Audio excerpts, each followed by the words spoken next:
Bom dia, graça e paz, caros amigos e irmãos. Eu sou Iá Rousseau e, como vocês já sabem, eu creio na unicidade de Deus. Eu creio em um Deus único, autossuficiente e absoluto. Um Deus que fez tudo sozinho.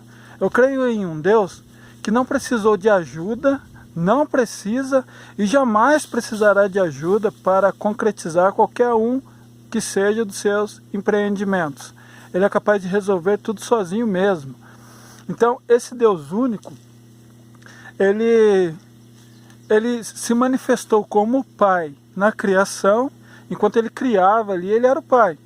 Depois ele se manifestou como o Filho na redenção do homem caído, né? O Adão pecou, o ser humano caiu, a raça da humanidade, a raça humana inteira entrou em decadência. Então Deus ele se manifesta numa forma humana, né? Jesus Cristo, e a partir do momento que ele se torna homem, ele passa a ser filho de Deus. No Evangelho de João está escrito que todo aquele que crê, é-lhes dado um poder de tornar-se filho de Deus.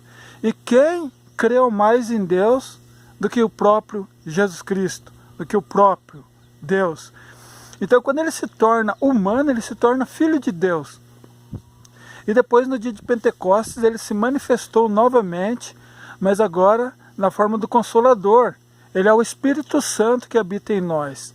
No dia de Pentecostes, desceu ali o Consolador, e ele habita em cada um de nós, cada pessoa que crê nele de verdade, que foi lavado, que foi remido, que renasceu, né, o homem vindo do alto, e aquele que nasceu de novo, e ele habita em cada um de nós. Ou não sabeis que o vosso corpo é o santuário onde habita o Espírito de Deus? Né? Palavras do apóstolo Paulo, que recebeu o Evangelho por revelação e não por inspiração.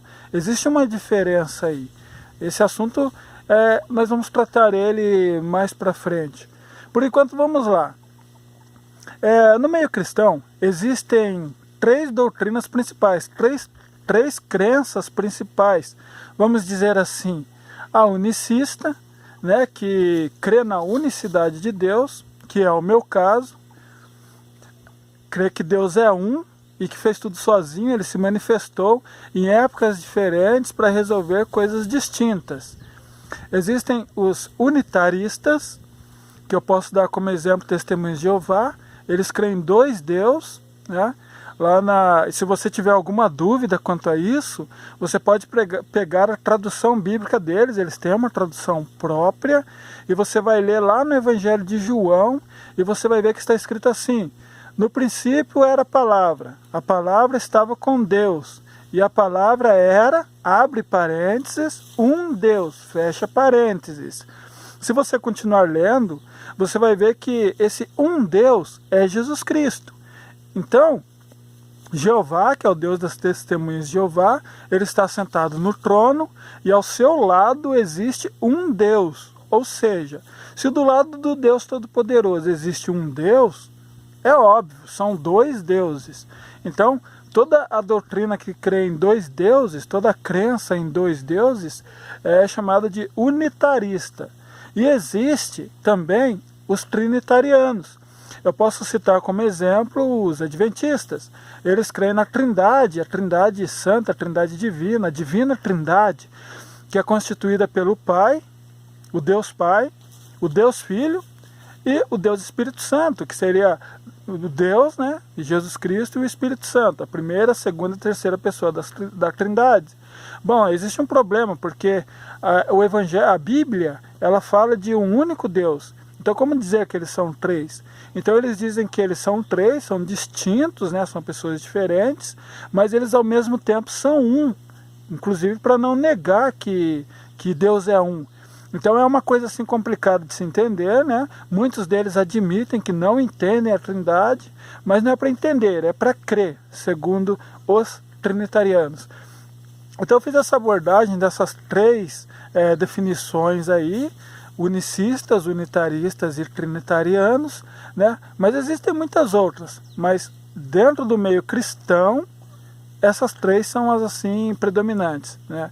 Esclarecendo mais uma coisa, existem muitas igrejas por aí que são unicistas, pregam a unicidade de Deus, mas eu não faço parte de nenhuma dessas religiões, porque existem ali no meio deles muita doutrina que eu não concordo. E eu me sentiria, por exemplo, um cínico fazendo parte de um corpo ali, de um grupo de pessoas que pregam uma coisa na qual eu não acredito, que eu discordo, como por exemplo o dízimo. Eu não concordo em cobrar dízimo das pessoas. Então, como eu vou fazer parte de uma religião unicista que cobra dízimo? Eu não seria assim uma pessoa verdadeira. Então, por isso, eu não faço parte de nenhum grupo. Me faz falta, claro. Eu tinha vontade de me reunir com as pessoas e conversar e trocar uma ideia com pessoas que seguem a mesma linha de pensamento que eu, mas não achei ninguém ainda e também não procurei muito, né? Então, infelizmente, eu estou seguindo carreira solo aqui, sou eu e Deus. Como diz lá na carta de Tiago, se conhecimento é o que você quer, peça a Deus, em nada duvidando, Ele te dará todo o conhecimento e sem censura. Então eu me apeguei a essa palavra e eu estudo a Bíblia sozinho, crendo que Deus ele vai me dar o entendimento que eu preciso. Bom, eu estou aqui no pé de jaca e tem umas mosquinhas aqui que sentem o cheiro da fruta e vêm, elas incomodam um pouco, tá? Bom, mas continuando. Eu creio em um único Deus. Isso gera um problema aí na cabeça dos trinitarianos e dos unitaristas, que creem em 2 deuses e 3 deuses, né? E eles fazem uma pergunta assim muito recorrente. Essa pergunta tem a ver lá com o batismo de Jesus Cristo. Bom, lá no Evangelho de Mateus, capítulo 3, verso 16 e 17, o tema ali, a passagem ali que eles abordam para fazer a pergunta. Ali trata do batismo de Jesus. Jesus desceu as águas ali no Rio Jordão, ele foi batizado pelo João Batista, e quando ele sai ali da água, o Espírito Santo ele se manifesta ali na forma de uma pomba, sobrevoando ali o local, e ao mesmo tempo a voz de Deus, o Pai, ele fala: esse é o meu filho amado a quem me comprazo. Então nós podemos notar aqui o Pai falando do céu, o Espírito Santo na forma de uma pomba sobrevoando ali, e o próprio Jesus Cristo ali que acabou de sair da água. Então os trinitarianos ou os unitaristas, eles pegam essa palavra e fazem a seguinte pergunta: se Deus é um, como ele poderia estar saindo da água na forma de homem, sobrevoando ali na forma de uma pomba, representando o Espírito Santo, e ao mesmo tempo falando lá do céu, na forma do Deus Pai? Eles fazem essa pergunta. Bom, parece uma pergunta complicada, né? Parece assim uma coisa de uma resposta impossível, mas eu vou te dizer uma coisa. Essa é a pergunta mais fácil de se responder que um trinitariano ou que um unitarista pode fazer a uma pessoa unicista como eu. Porque essa pergunta, ela vem com a resposta embutida, ok? Então vamos lá. Eu vou fazer a mesma pergunta, mas usando palavras diferentes. Mas antes eu vou perguntar de novo. Essa é a clássica, essa é a pergunta que todos fazem.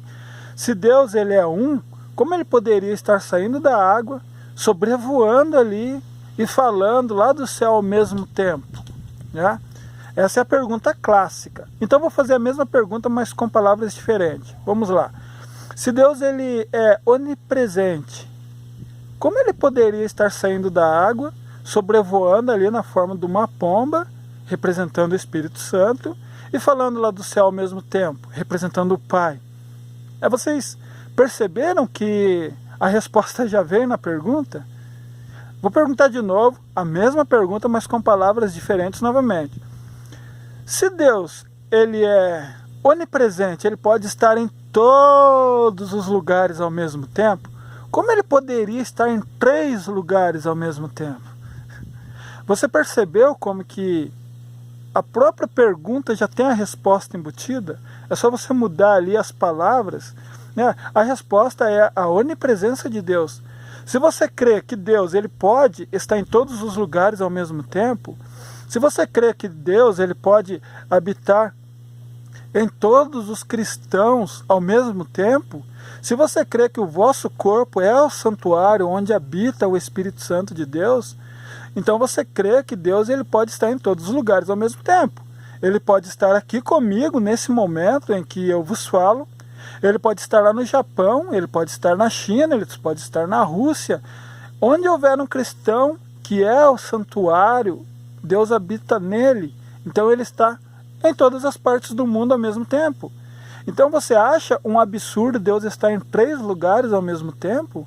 A menos que você pense assim, Deus é tão grande que para ele estar em 3 lugares ao mesmo tempo seria meio complicado, porque uma coisa tão grande ia ter que se dividir, ia ter que ficar bem compacto para estar em 3 lugares apenas. Não, mas não é isso, né? Então assim, a resposta para essa pergunta, ela é muito simples, ela já vem na pergunta, ela vem embutida, né? Se Deus ele pode estar em todos os lugares ao mesmo tempo, como ele pôde estar em 3 lugares? Olha só, que pergunta simples. Quando o apóstolo Paulo ele fala, vocês já deveriam ser mestres, mas ainda precisam de leite, vocês ainda não podem receber alimento sólido, vocês não têm, né, o conhecimento ainda. Ele estava falando dessas pessoas, eles são pastores, né, eles são teólogos, e eles fazem perguntas como esta. Como Deus pode estar em 3 lugares ao mesmo tempo? Basicamente foi o que eles perguntaram. Bom, pergunta respondida. Se você concorda comigo ou discorda, deixa aí nos comentários. E se você chegou aqui até aqui agora, seja muito bem-vindo. E eu estou comprometido em trazer muito mais conteúdo. Em breve estarei começando aqui com vocês um estudo sobre a carta do apóstolo Paulo aos Romanos. Olha, seja muito bem-vindo e tchau!